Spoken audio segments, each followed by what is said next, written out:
Nobody would have thought that I would be the one. Rhyner, sports talk. Baseball, baseball, baseball, baseball. Oh, with the big mic. Oh, okay. All right, yeah. Okay, now I get it. We had a lightning strike, boys.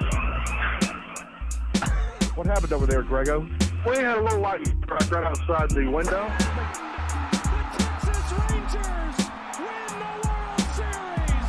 All right. Here's a tip for all these Americano League teams. Don't. Wait, you said tip? Yeah, tip. Okay. With a P.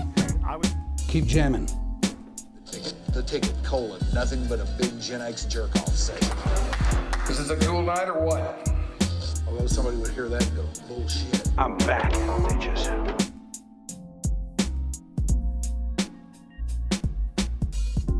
And even with trying to, start the games at like 7:30, 7:40. There's just no... It makes no difference. No. Right. Well, y'all are live, just so y'all know. Oh, okay. Oh, we are? Perfect. Okay. All right, cool. We're here. Yeah. We're not scared. Pretty sure everybody knows what y'all are talking about, so that's Yeah. helpful. We like the ballpark. We Yeah. like the Gilf. I love it. Yeah. I love it. I support it all the way. Damn right you do. Everybody likes the ballpark. It's just the 98 degrees until it's Right. 9:30 at night that nobody Yeah. liked. We'll That's always all. love the temple for its memories and all that. Yes. But we will not miss burning our buns. Yeah, the temple was the temple. The temple was wonderful in its time, but anybody who comes up to me and says they don't like the new ballpark, I look at them and say, you're an idiot. Harsh but fair. Yeah, it is harsh. Mike but fair. Rhyner story.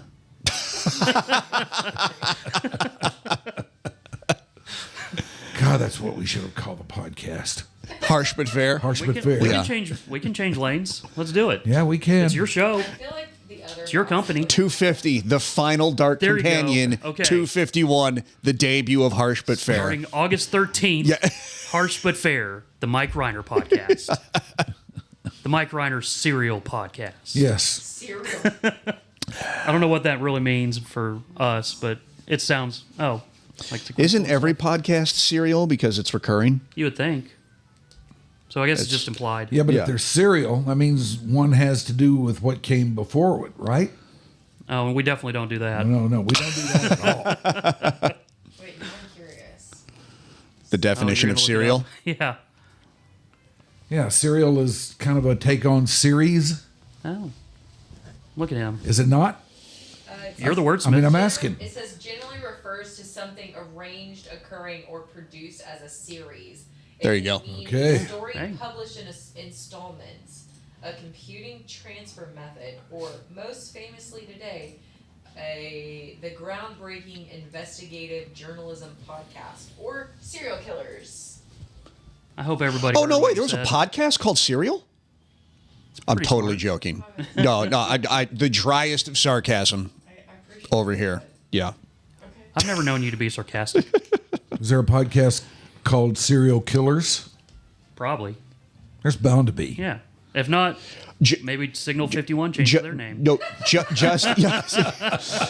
just to steal a couple of people who like mistakenly typed in and searched for cereal and they clicked on serial kill. I would do it just for the accidental clicks. Absolutely. To inflate the numbers. Hey, we could use those, so we might have Yeah. a new strategy, new You want business to give us strategy. some accidental clicks? Go ahead. Hey, Right. give them to us. Any It's and a whole all new media clicks are landscape. accepted. We love all, we serve all. Are we on? Yes. Yeah, Oh, yeah. We've been live for a few minutes. oh, we have? Yeah. Karina, how Okay. is it, y'all? Well, I don't know what the format is. I just figured we were chatting Yeah. for a while. Hey, you knew not to cuss and all that, even though you can cuss because we're not regulated by the FCC anymore. I'll try to keep it clean for you. I know Goose. you will. Yeah, You're family a clean- family clean guy. friendly that's what he does. I know. He's so professional. He is. Who the hell are we talking to? ish. Yeah. We are talking to Brien Rea. Yeah. And you see Brien Rea hosting that Dallas Stars pre-post Intermission. intermissions. When they're not Off-season playing stuff. hockey, you see him. Yep. You see him and his pal Sevy, Oh, the great Brent Severin. we need to get him on too. I've been. gosh, I'm kind we of do. surprised I got here before gonna say, Sevy did. Like, is Sevy on vacation? A lot of people are on vacation if you're pulling me in here. Yeah, I tried a couple times, like a little before last season, then about halfway through the season. It was too busy, but I think now might be a good time to Probably because Sevy was coaching hockey for the 13th hour of the day, his 5th day of the week, which is what he does. Yes, he does. He's a good man. Hockey? Just a little bit. Just a little bit. Well, Brien Rea is here. Yes. How are you, man? I'm disappointed that the season ended back in May and it didn't end, say, 3 or 4 nights ago. But first of all, thanks for you guys for having me on. Yeah, man. Which has been a lot of fun. But I'm doing good. I am very much in my parrot head era, which is what I usually get into right about this point of the summer. So without knowing you any better than I do, I would hope for nothing else. Yeah, I mean, it's, well, like, you know what? I say parrot head jokingly, but actually, like, I grew up with Jimmy Buffett because I have older brothers, and I just finished reading a biography of Jimmy Buffett. So, like, I'm like, you know what? I think I got to throw on a little bit of a party shirt here for the Dark Companion. All right. We welcome parrot heads. We've had Evan Grant on. Is he a big-time parrot head? Oh, my goodness. Hardcore? Y'all would be Oh, my gosh. Y'all would bond. I wouldn't say I'm a hardcore, although I never got to see him live before Jimmy Buffett passed, which is a huge bummer for me. But yeah, I mean, I would have loved to have seen that. We're always happy to have Evan on, so maybe we bring you on and y'all have parrot head talk. Perfect. There you go. Uh-oh. Answer. Is parrot head the same thing as yacht rock? Or is it just Jimmy Buffett? It applies more to Jimmy Buffett, but there are those who would tell you that Jimmy Buffett is yacht rock. Yes. Yeah. You were in the same zip code, so you're close enough. Yes. That he falls under that heading. I've been very lost. Anybody been to any good concerts lately? Ooh. What do you got? Is this for me or is this for anybody in the For room? everybody. For everybody, but, hopefully you. Oh man. No, because this is the first time, Mike, that you and I are meeting. Yeah. So, like, my wife and I, we're huge live music fans, and Gruber has made fun of me plenty of times in experiences past. Well, no, Sevy and I did something online, and you took a screenshot of it. I'm pretty sure you turned it into like a Collective Soul album cover. Oh, I did. Or some type of, yeah. It's so. This is in why jest. he's the devil. But it's also why he's very good. Because a lot of people saw that and started laughing. Yeah. At my expense, mine and Sevy's expense. I think it was more my expense. Yeah. But yeah. No, you know what, man? But hey, I've supported your Collective Soul love for as long as I've known you. Well, it's my 90s love because I'm a 90s kid. Me too. So that's. I mean, I was born in the 80s, but the developmental years were the 90s. Mm-hmm. So like, Collective Soul, Hootie, Bare Naked Ladies, Matchbox 20, Cowboy Mouth is my all-time favorite band who never made it big. But like those are all in my wheelhouse. And so, man, I'm trying to think. Like it was either, I don't know if it was last summer or 2 summers ago, but we saw Alanis, we saw Third Eye Blind, we saw Yellow Card opened up for Third Eye Blind, which was hilarious and awesome at the same time. So gosh, man, that's actually it just dawned on me. The last concert that I saw, there's an indie band that we really like called The Strike. All right, they're based out of Utah, and they're kind of like a synth 80s rock pop type thing, but they were opening for the Fray of Cable Car Over My Head Frame. So fame. So the funny thing for us is we show up to go see the opener. It was at the Southside Ballroom. We show up to see the opener, and there's a handful of people there. We're wearing our Strike t-shirts, the whole thing. We walk in, the place is totally sold out, packed. I mean, front to back, completely full, sold out for the Fray. And the more we're looking around, it is all Gen Z. And we're sitting here going, the Fray's hit was like in 2004 or whatever. Yeah, is this a Grey's Anatomy influence because they had one of their is that what it is? How is this place filled with Gen Z for a band that had their hit 20 to 25 years ago? Yeah. Where is the second wave coming from? We were enamored by it. It was a great show. We had a ton of fun, but we were just kind of like, what is the cultural connection? And great for the Fray, by the way, to have a second wave and the next generation coming up. But we were just enamored by it. Great show as well. You're looking up the strike right now, aren't you? I'm looking up the Fray first, but we went for How the to strike. Save Life is closing in on 2 billion streams. But when was it released? I'm going to say 2002. Let's see. 2005. Samsonite, I was way off. Just close enough. Shoopy. What? What's Gen Z? Pretty much me and Brian. No. Right? No. Millennials. I'm millennial. I'm elder millennial. 85? 83. Okay. We're yeah. millennials. 96. Okay, yeah. No, I am millennial. You're young millennial. We're elder millennial. Yes. Yes. So are you Gen Z, Shoopy? No, millennial. Nobody here is I got Gen my Z. terminology wrong. No. Do me a favor, Shoopy. Yes, sir. Put on Overtime by the Strike. Okay. That's their opener at all their shows, and it's one of my all-time favorite songs. It's a great opening number. Here we go. Little synth, little piano, Okay. and then they have a saxophone in a ton of their songs. We can just sit here and listen to the whole Strike We can do catalog. whatever we want, yeah. Yeah, but this is one of my and my wife. This is one of our favorite bands. First time we saw them live, they were at Club Dada a couple of years ago down in Deep Ellum, and then they picked up some momentum and they caught on with the Fray last summer on their tour, and so they got to open for them. And then they're touring right now, but they're not coming back to Dallas, Damn and it. we're not happy about it. Let's put out the call We're right not- now. yeah, Hey, like- Strike. Come here. Work your phones. Yeah. Who do you people know around here? We know people. I brought that up because I went to a concert last night Whoa. Who? for the first time in a long time. Now, this is not Gen Z. This is not millennial. This is not nothing of the sort. Who was it? But it's one of the acts that I truly, truly admire. And Shoopy will know this. Okay. And it was at the Majestic Theater, which is Great spot. where we were Hell yeah. just a couple weeks ago. Probably not the Sex Pistols. No, it was not the Sex Pistols. I love Ash's musical brain. What's a band that's fairly older that I could throw out there? All right. Yeah. It was Todd Rundgren. Oh, hell yeah. Okay. Okay. Now, if you know me, you know I'm a big Todd fan. If I can go see him when he comes through here, I do go see him. But recently, concerts have hit me kind of funny. And I'm really having a hard time putting my finger on exactly why. But I was expecting to go see Todd and everything would be all right again. And it was not all right. Uh-oh. I felt the same way that I did at more recent concerts that I've seen.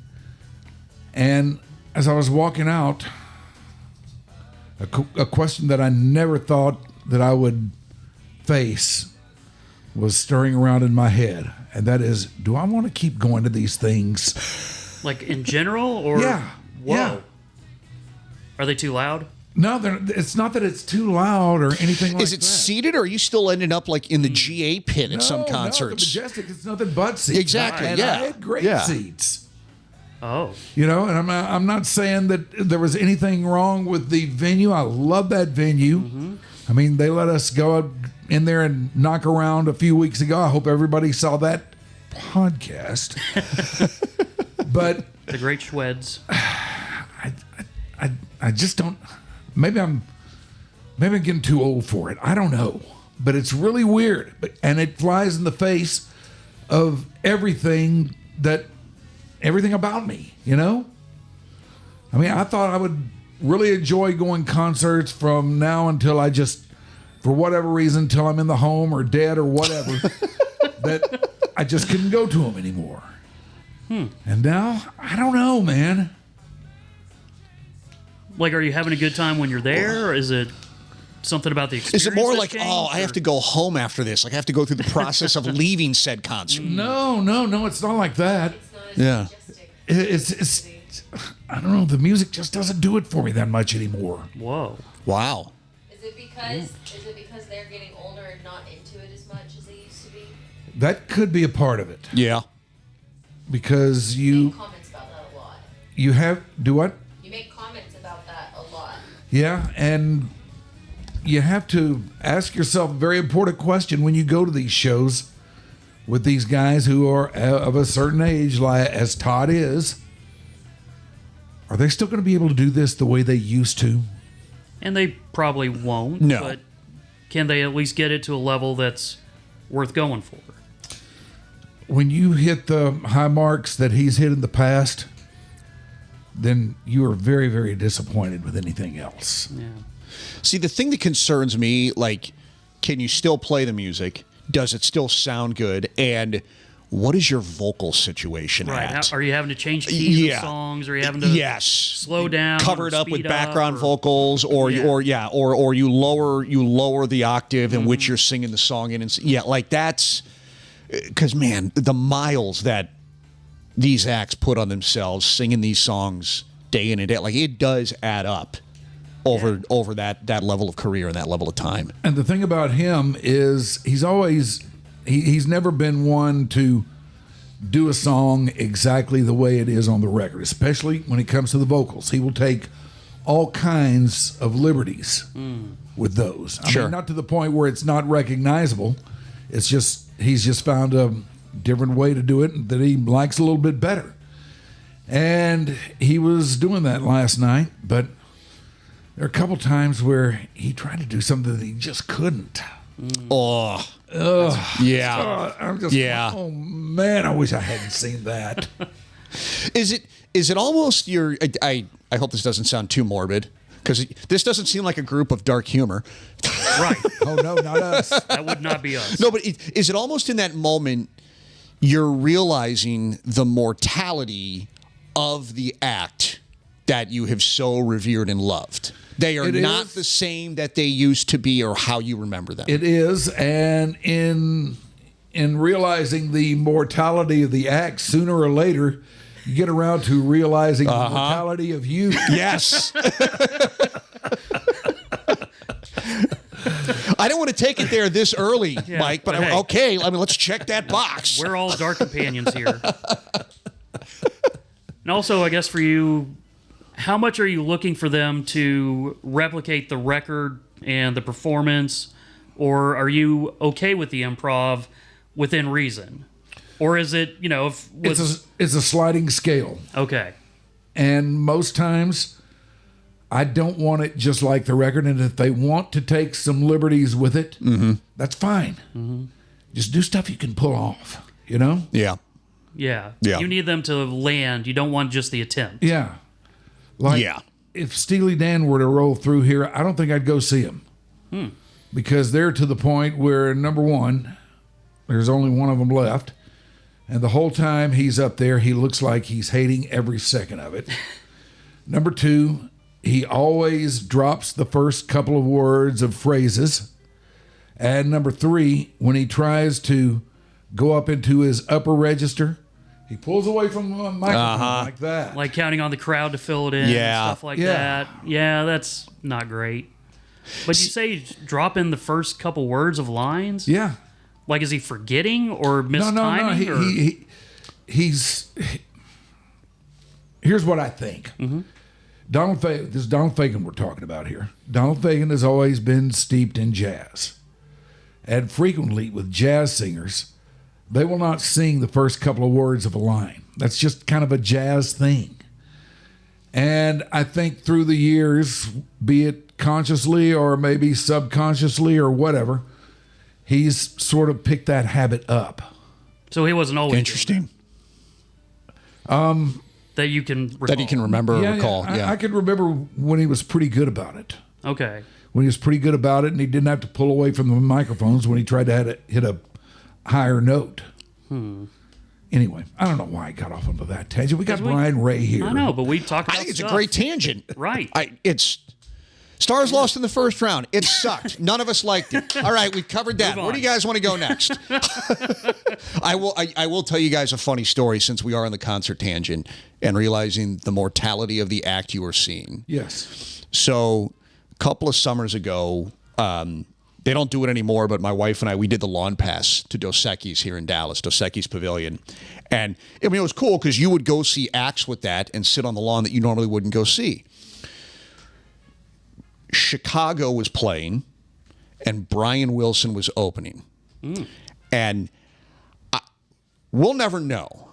All I know is we show up, Brian Wilson, I think they're like a song or two, and I think Al Jardine was another one of the original Beach Boys, I believe, right? So it was Brian Wilson, and Al Jardine was also there. And so they're playing all the hits, they're doing their thing. Great time. Brian Wilson's set ends, and he was sitting at a piano. I mean, he looked old. Like, he looked really. I don't know if he was actually playing, if he wasn't, he faked it really well. But set's over. Band is, they're grabbing stuff, they're moving, and all of a sudden, I just see this guy walk out, stagehand, and he's got something with him, and he walks right up to Brian Wilson, and I'm not kidding, opens the walker. The two tennis balls are on the bottom of the front legs, and Brian Wilson gets up from the piano, grabs it, and just goes off stage on his own. And it was kind of a surreal moment for me. Like, it was really cool. All right, I got to see two of the original Beach Boys. I got to see Brian Wilson. It was phenomenal. But then you see that happen after the set is done. It was just a really strange dichotomy. Oh, man. I mean, the guy had an unbelievable career, and to be that age, still touring, still playing, go ahead. Whatever you need to get off the stage, fine. I loved your music. Like, I'm a much younger generation here seeing your music. We were jacked up to see that, but that is a bit of a guy paradox. walking his way off stage.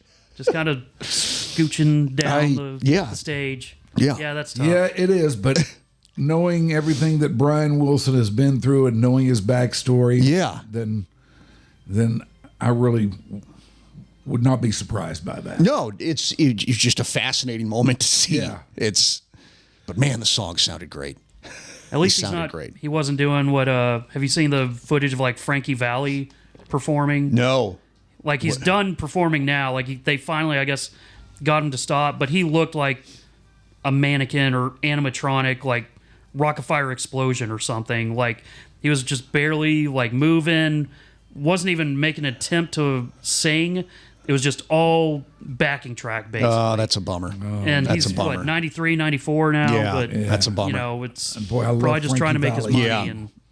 It was rough to see. Yeah. So there is definitely that line of like, if they're still enjoying doing it, then why not? But that's the thing; it's their entire life. That's it. You know, if they're still enjoying doing it, and they want to do it, and they realize their limitations, but they want to do it anyway. Okay, conversation over. Right, concessions can be made, but it's tough when you're the audience, and like you said, kind of come to expect after 30, 40, 50 years of performing a certain level, and you know they miss a vocal run or you know, screw up a guitar solo or something. It's just, it's tough. I don't think I'd go see Paul McCartney again.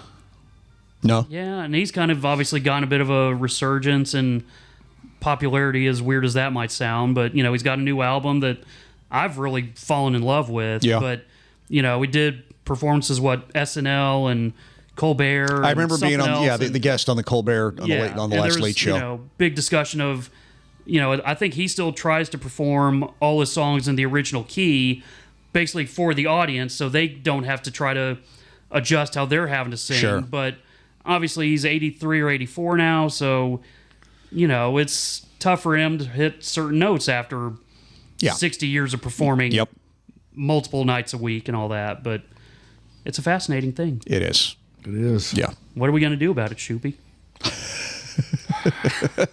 I don't know, Shoopy. I guess we should just talk to Brien Rea about it. What do you want to get into here? What do we got? I want to know your backstory. Yeah. Where do you want to start? childhood, career. Start at the beginning. It was March 17th, 1983, St. Louis, Missouri. And the reason my first name is spelled with an E is because I was not the first. I was the second child in a Irish heritage family born on St. Patrick's Day.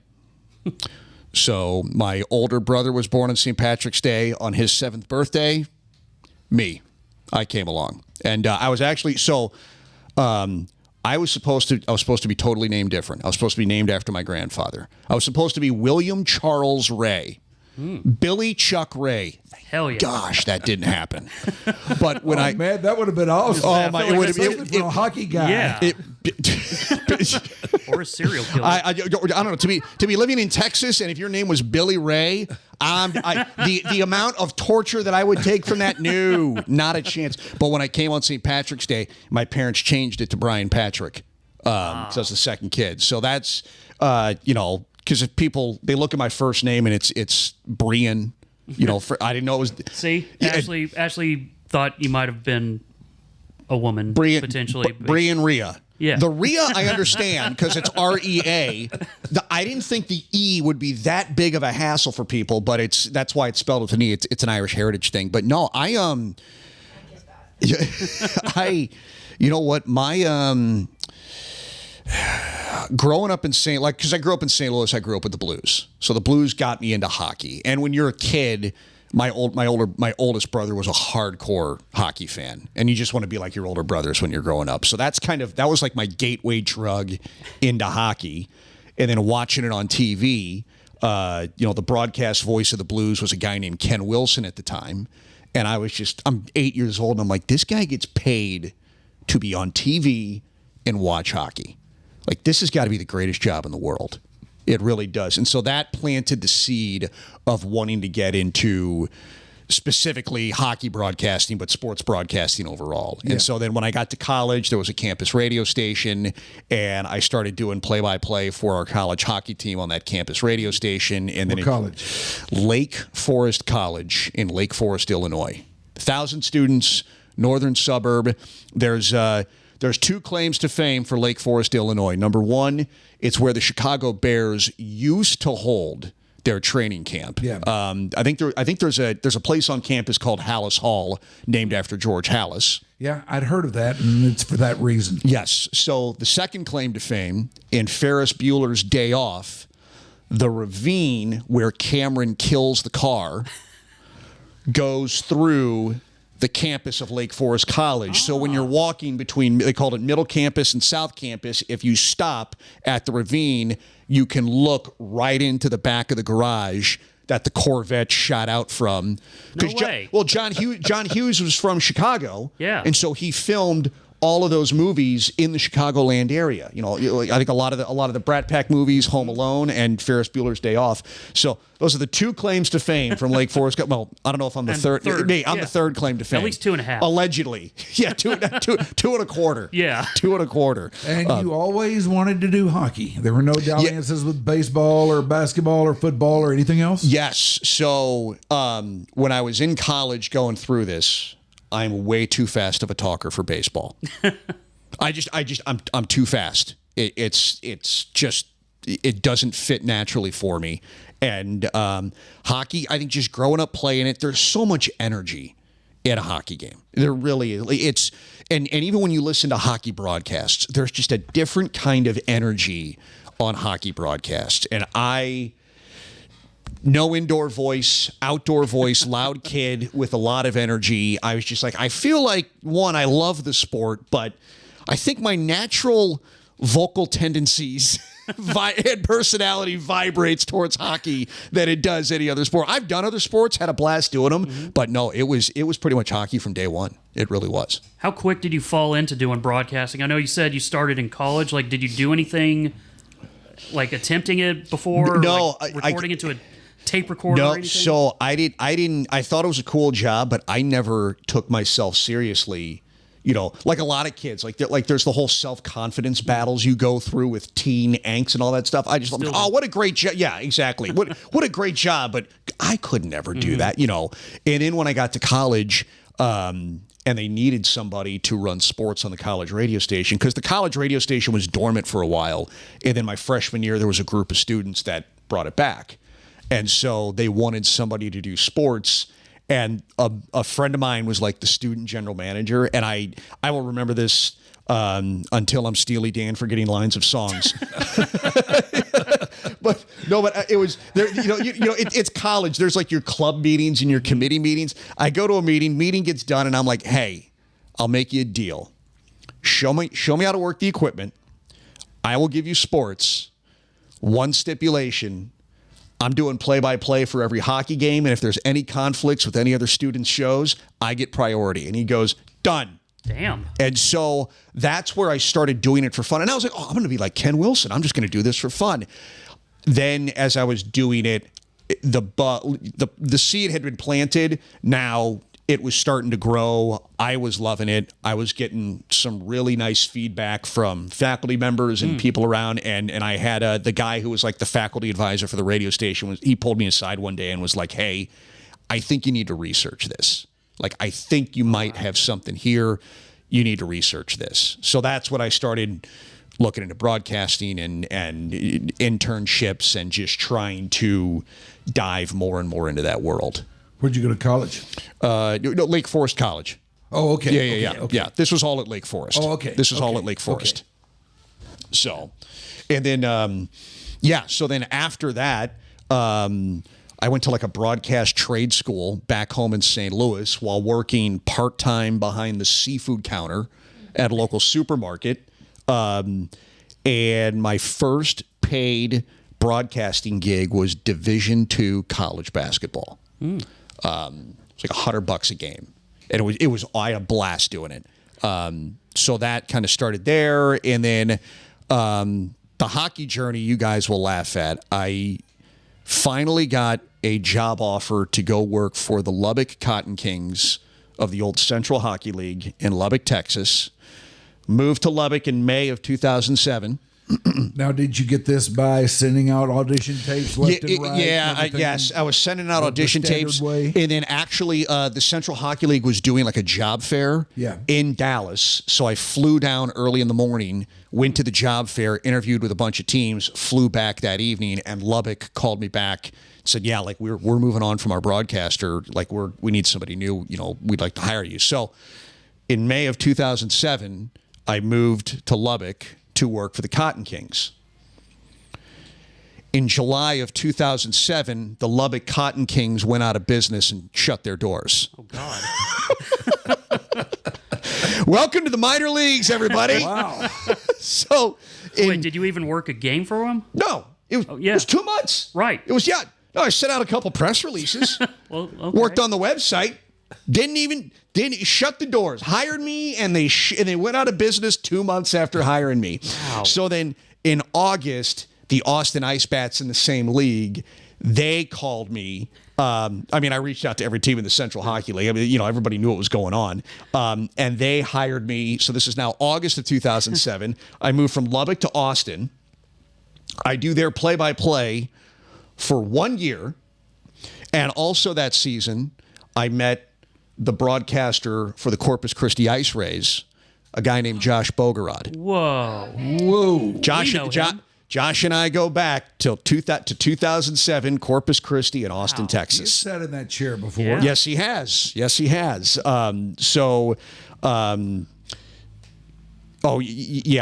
Sidebar, my first year in the American League, Dallas came down to Austin with the Texas Stars for training camp. And like Josh and I, it's like, look at this. We were over in Fort Worth. We were in Will Rogers Coliseum over in Fort Worth. And it's like, my first year in the NHL, we go to training camp at Fort Worth. And I'm like,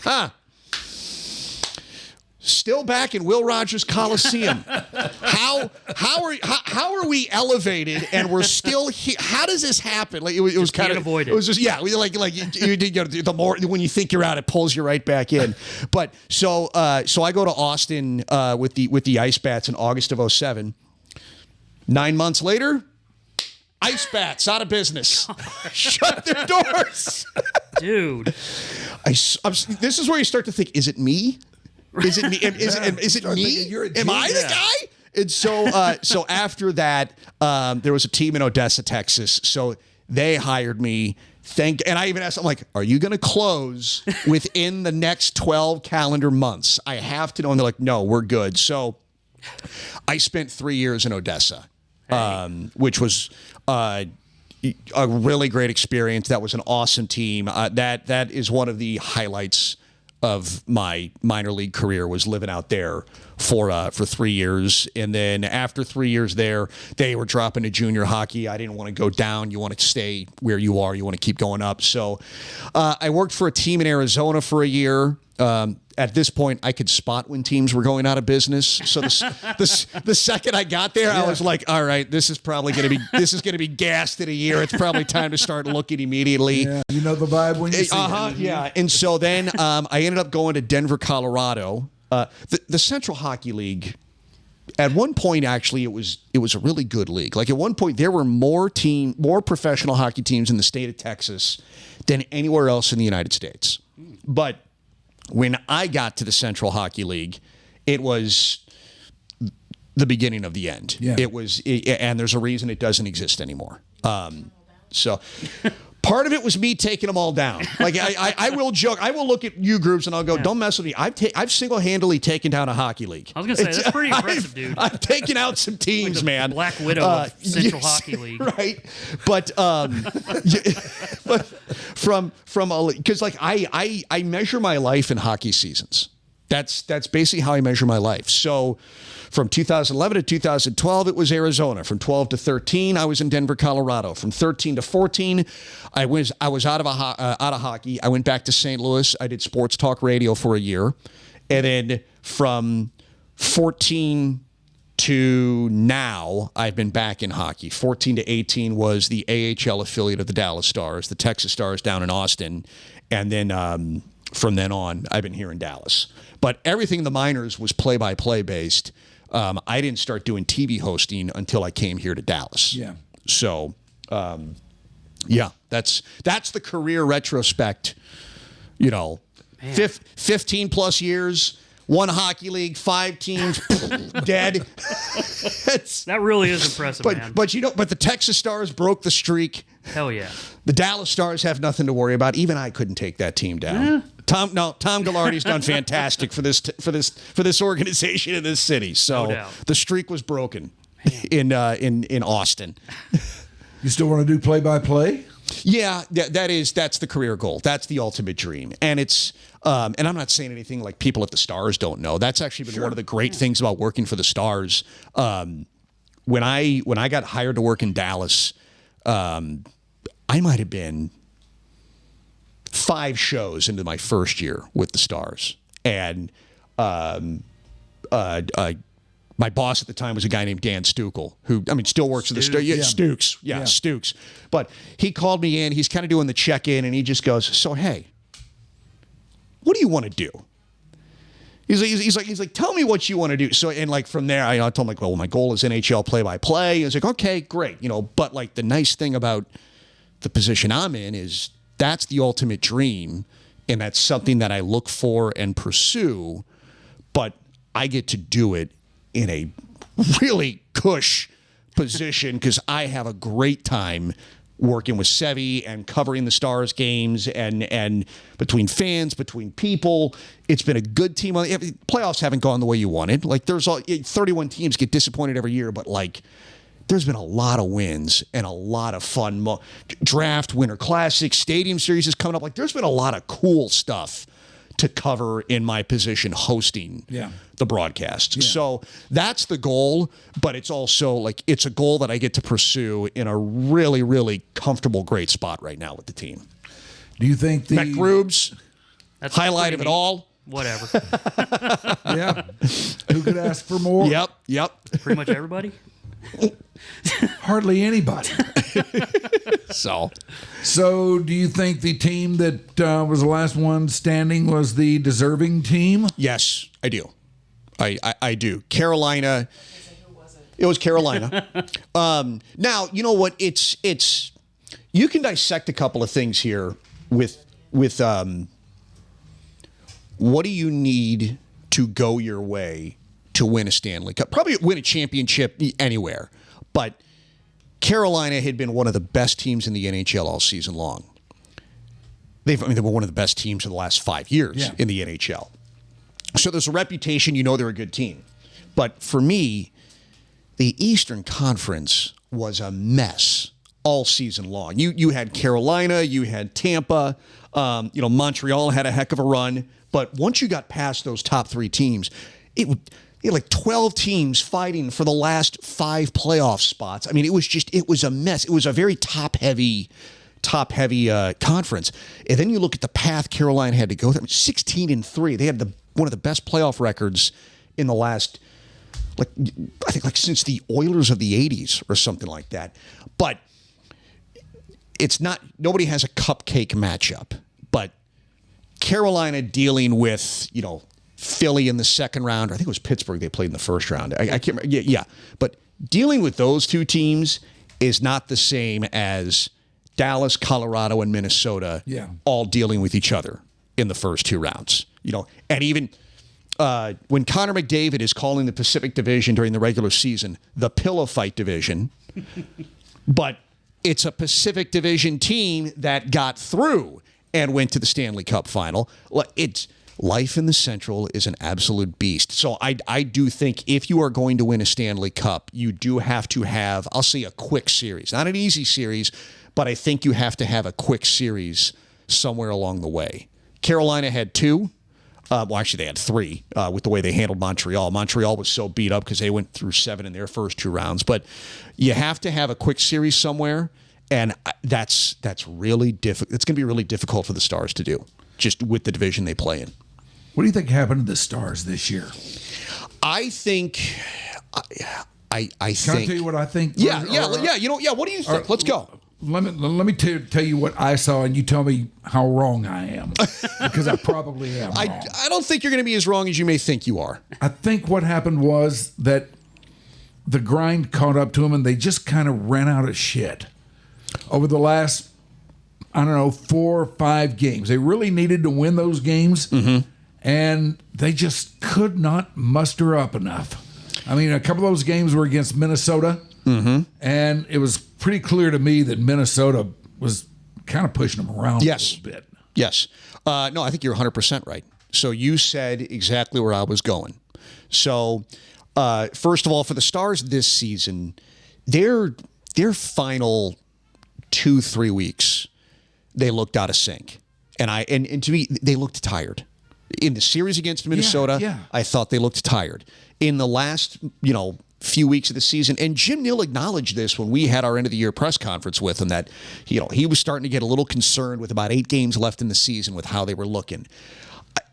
This is not a coincidence to me, but I don't know what the numbers are now, now that we've had the full playoffs run through, but entering the Stanley Cup playoffs, the teams that had played the most hockey games, playoffs and regular season combined, over the last 3 years, I believe, Florida, Edmonton, Dallas. I don't think it's a coincidence. Florida missed the playoffs, Edmonton gone in the first round, Dallas gone in the first round. I do think the tread on the tires was finally gone. And I think it caught them when they got to Minnesota. I mean, when you play, and so it sucks having a short summer, but you hope, or a long summer, short playoff run, long summer. You hope a long summer could set the table for a nice rebound or a great push over the next handful of years for this team. But yeah, I think the mileage caught up to the car, not just this season, over the last 3-4 years. Do you think it might have been sped up a little bit more with, it seems like goalie was trying to go for a more physical style play? It could be. Yeah. That too? Yeah, the hand-to-hand combat, there could be something to that. But regardless, I mean, you have to be ready. You cannot flip a switch. They've been pretty good about somewhat flipping a switch, but you cannot flip a switch. And I mean, Florida, and when I say heavy style, it's not these thundering body checks. I mean, today's game is not the same as the late 90s and the early 2000s. But it's this physical, grinding, never let up, relentless, in your face for 30 to 45 seconds. That's the kind of relentless style of hockey you have to play. Florida's been excellent at it. Carolina's been really good at it. Vegas is a team that can do that and turn on that type of play, which is why, even though they had a rough regular season, I mean, Utah, I thought they were going to be in for a rude awakening. They were. Anaheim, they gave Vegas a push, but as that series went along, that relentless style, I mean, you have to, scar tissue has to be built. I really do believe in hockey. You have to lose before you can win. I was surprised they swept Colorado. I thought they had enough of that scar tissue built up and they were ready to do that. I was shocked.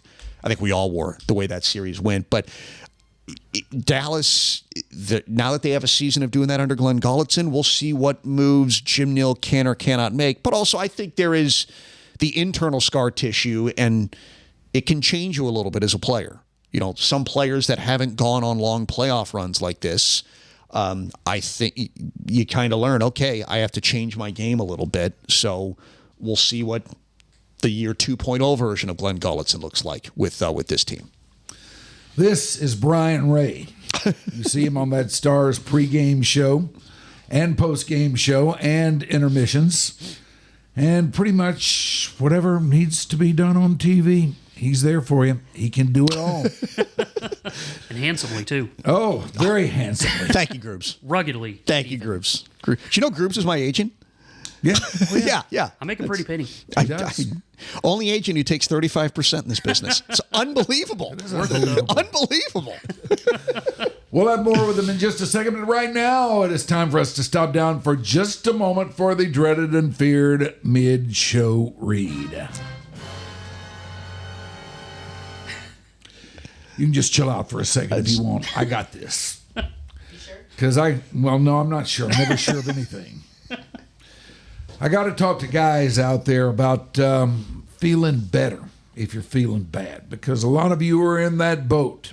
That is not a pleasant boat to be in. The reason I know this is because these last couple of years have been kind of tough for me, and I've found myself having to look around for what to do about these aches and pains that I'm suddenly feeling after making it for eons without any such thing.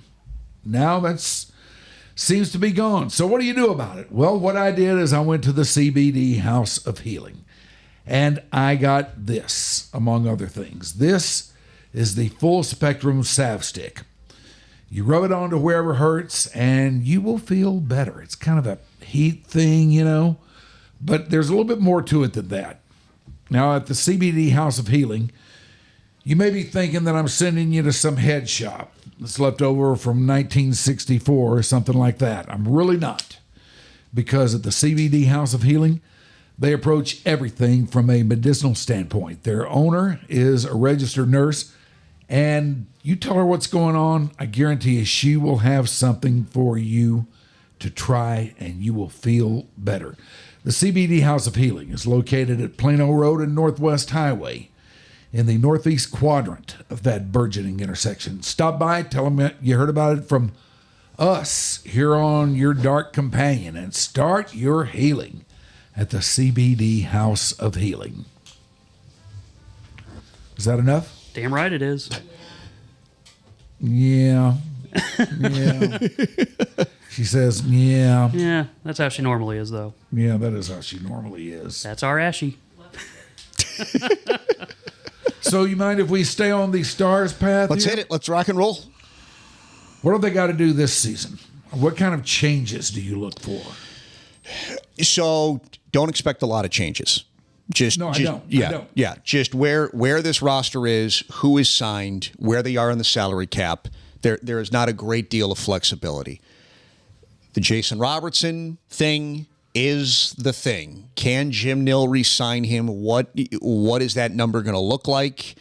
What does he want? Now, the great thing is he's a restricted free agent. Jim Nill keeping that card in his back pocket was a really smart move by him. It's why he's as good of a GM as he is. But 40 plus goals and 90 plus points, you want to find a way to keep that in your lineup. Yeah. Yes. You can't just churn that out overnight. No. And even it's hard to build that in the aggregate to go Moneyball style, if you lost that out of your roster. So that's the first priority. I think it's going to come down to a lot of internal growth.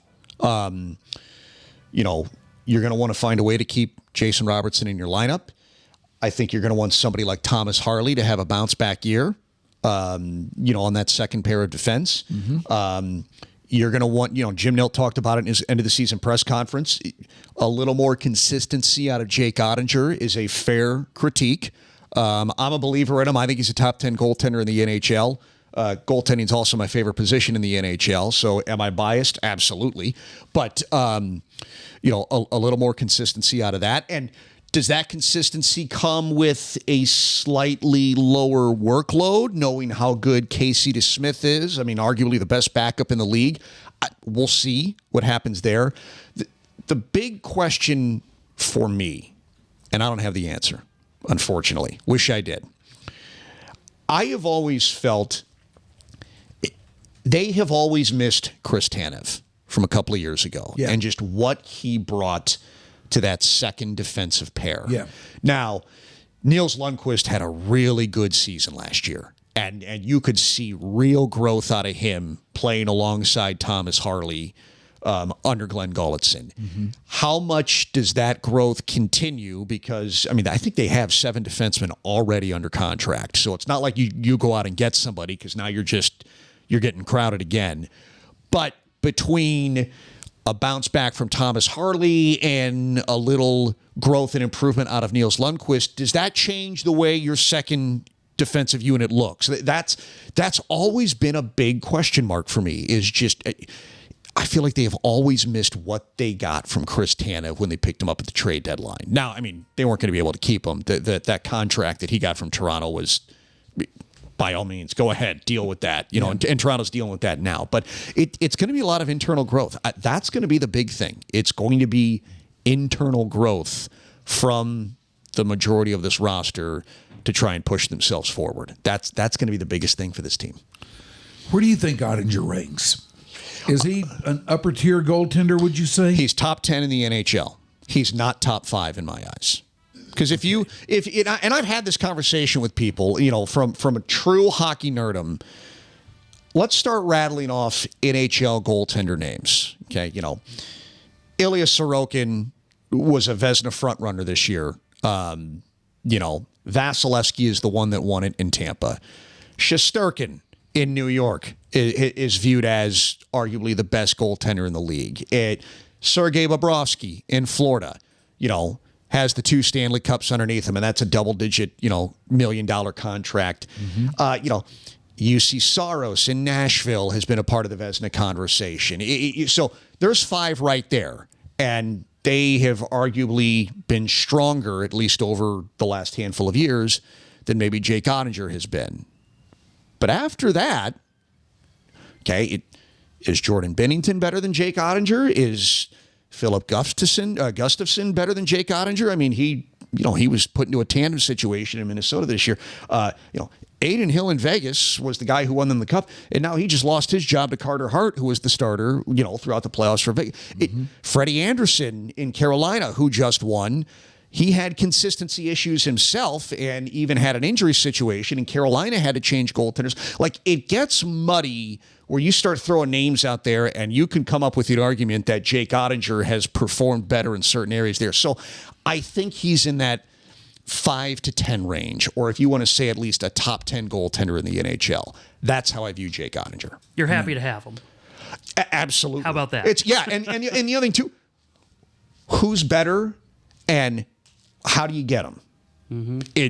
I don't think you can find somebody that you can get without forking over more money, more draft picks, and more of a situation. And also, everybody doesn't have what it takes to win a Stanley Cup until they win the Stanley Cup. Yeah.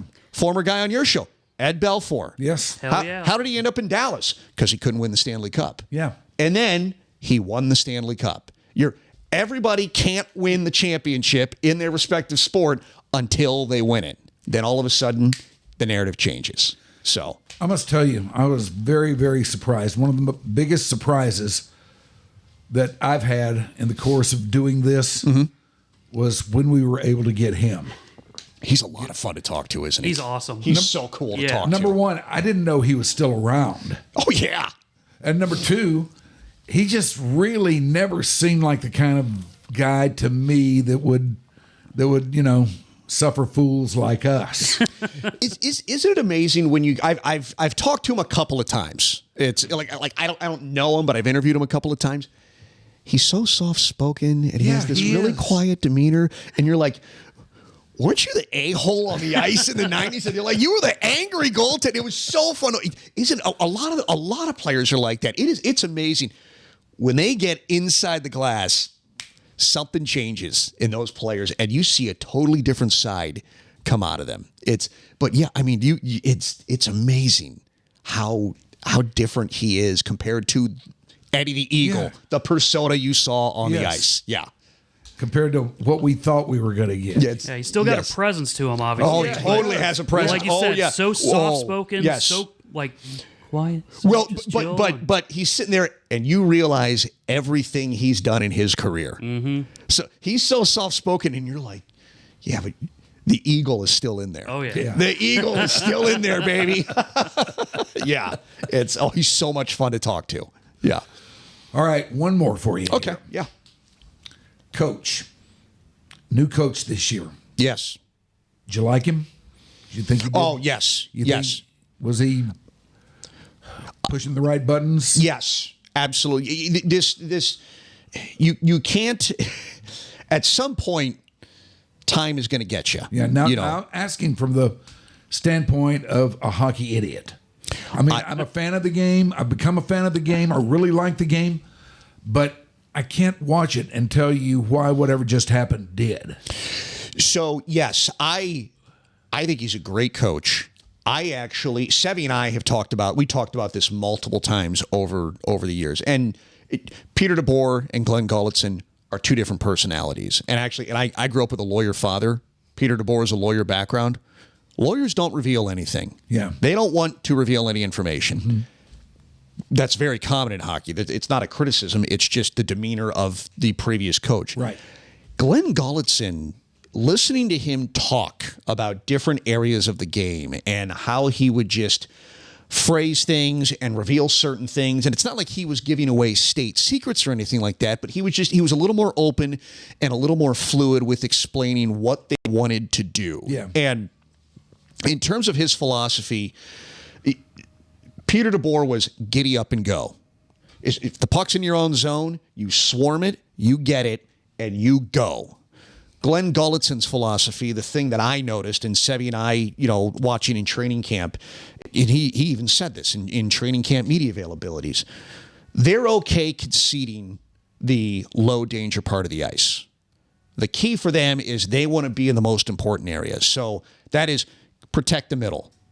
Own the middle of the ice. That's the area that they cannot give up. But if you want to take shots from the outside, go ahead. They're happy to give those up. And so there are times where it may look like the Stars are getting caved in or they're being outshot, 31-21 in a hockey game. But if they're low quality, low danger shots, and you have a top 10 goaltender in the NHL, in my own opinion, I understand that philosophy and I don't mind it. Vegas used a similar philosophy when they won their cup. So I don't mind the changes and the schematic changes. It's more, let's protect the most important part of our zone. Then once we have control, we will go the other way. And then also, and a lot of this is Neil Graham too, who he brought up as an assistant coach from the AHL. But Glenn Gulzelson ran the power play in Edmonton, and you wonder, okay, well, how good were you really because you had Connor McDavid and Leon Draisaitl? It's kind of a cheat code. Yeah.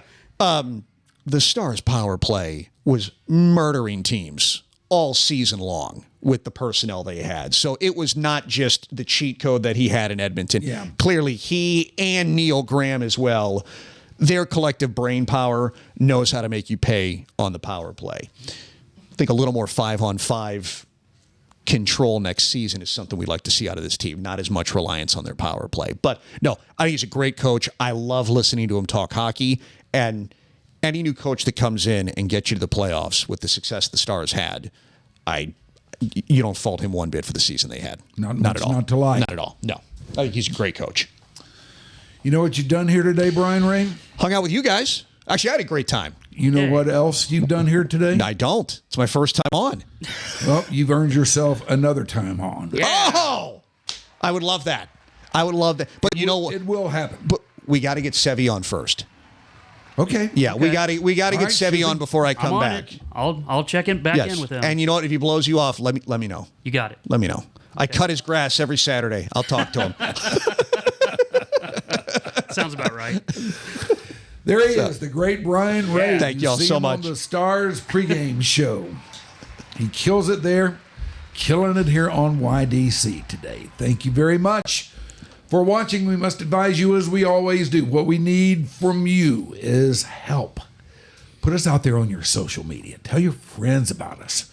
Help us build this thing. Turn it into a mammoth, and not a Utah mammoth, but just a regular mammoth. Do that. We'll keep doing it, and it'll work out. What? Don't worry about it. Was that nerdy? Yeah, a little bit. Yeah, I thought it was brilliant. No, the It wordplay was was nerdy. brilliant. There we go. Brilliant. It was nerdy, and I'm embarrassed now. Bye.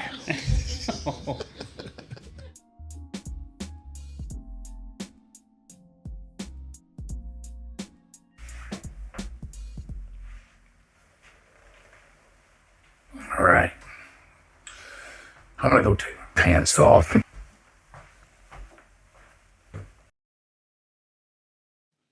Your Dark Companion is a Stolen Water Media presentation.